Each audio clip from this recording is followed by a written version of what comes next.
आपल्या आटपाडी नगर पंचायतमध्ये आपल्या गावामध्ये नेहमीच स्वच्छतेसाठी कार्यरत असणारे सामाजिक कार्यकर्ते आमचे सन्मित्र इंजिनियर महेश कुमारजी पाटील आणि त्यांच्याबरोबर आलेले शिष्टमंडळाचे सर्व सदस्य, त्याचबरोबर आपले सीओ आदरणीय वैभवजी हजारे सर, त्याचबरोबर बांधकाम सभापती नगरसेवक बाळासाहेब हजारेप्पा, पाणी पुरवठ्याचे सभापती आणि नगरसेवक डॉक्टर जयंत पाटील आणि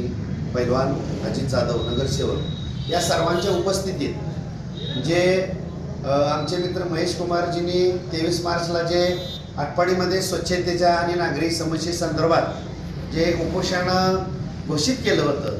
मग त्यांना आम्ही या ठिकाणी त्यांचं शिष्टमंडळाला निमंत्रित केलं, त्यांच्याशी साधक बाधक चर्चा केली आणि गेल्या 2 महिन्यामध्ये आम्ही आटपाडीमध्ये काय काय करत आहोत, काय काय केलेलं आहे याचाही पाढा त्यांच्या समोर मांडला आणि नगरपंचायत बरोबर नागरिकांचाही सहभाग असला तर स्वच्छतेचं प्रश्न प्राधान्यानं पुढं कसं जातील यावरतीही त्यांचंही समाधान झालं. आणि रामनवमी दिवशी म्हणजे 26 मार्चला आमचे सर्व नगरसेवक, त्याचबरोबर नागरिक आणि काही नगरपंचायत हाती येणाऱ्या शाळांना सुद्धा आम्ही आवाहन करणार आहोत की एक दिवस गावासाठी आणि आपल्या स्वच्छ आटपाडीसाठी या उपक्रमासाठी आम्ही सर्वांचा सहभाग घेऊन, कारण स्वच्छता हे लहान मुलांपासून वयोवृद्ध माणसांपर्यंत, नागरिकांपर्यंत, पदाधिकारी आणि प्रशासन या सगळ्यांनी जर सहभाग घेतला तर नक्कीच आपली स्वच्छ आटपाडी, सुंदर आटपाडी व्हायला वेळ लागणार नाही. आणि म्हणून हा चर्चेतून एक चांगला उपक्रमाला आपण रामनवमी दिवशी सर्वांच्या सहकार्यानं या ठिकाणी आपण सुरुवात करतोय. आणि आमच्या विनंतीला मान देऊन त्यांनी जे 23 तारखेला उपोषण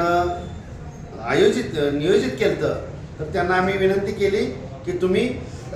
आपण प्रश्न संवादानं सोडवूया, संघर्षानं विनाकारण एकमेकांच्या मध्ये बुद्धिभेद किंवा वैरवाद होण्यापेक्षा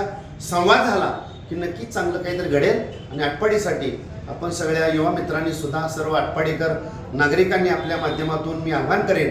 की विद्यार्थी असतील, त्याचबरोबर आटपाडीकर नागरिक असतील, सुजाण नागरिक असतील, या सर्वांनी ज्या पद्धतीनं थोर समाज सुधारक संत गाडगेबाबा यांनी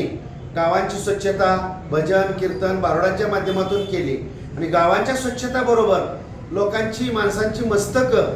ही व्यवस्थित करण्याचं काम केलं, त्याच पद्धतीनं या स्वच्छतेच्या माध्यमातून नागरिक, विद्यार्थी, ग्रामस्थ,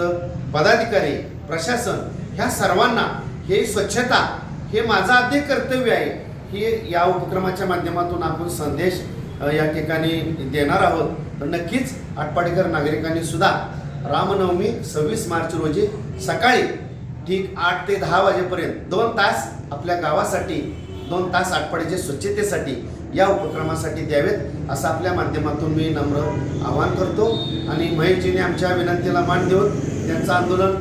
त्या दिवशीचं स्थगित केलेलं आहे, तर त्यांनाही मी आणि त्यांच्या सहकार्यांनाही आलेल्या धन्यवाद देईन. आणि असंच आपण खेळीमेळीने एकमेकाच्या हातात हात घालून या आटपाडीच्या विकासासाठी पुढं जाऊया, एवढंच मी या ठिकाणी सांगतो.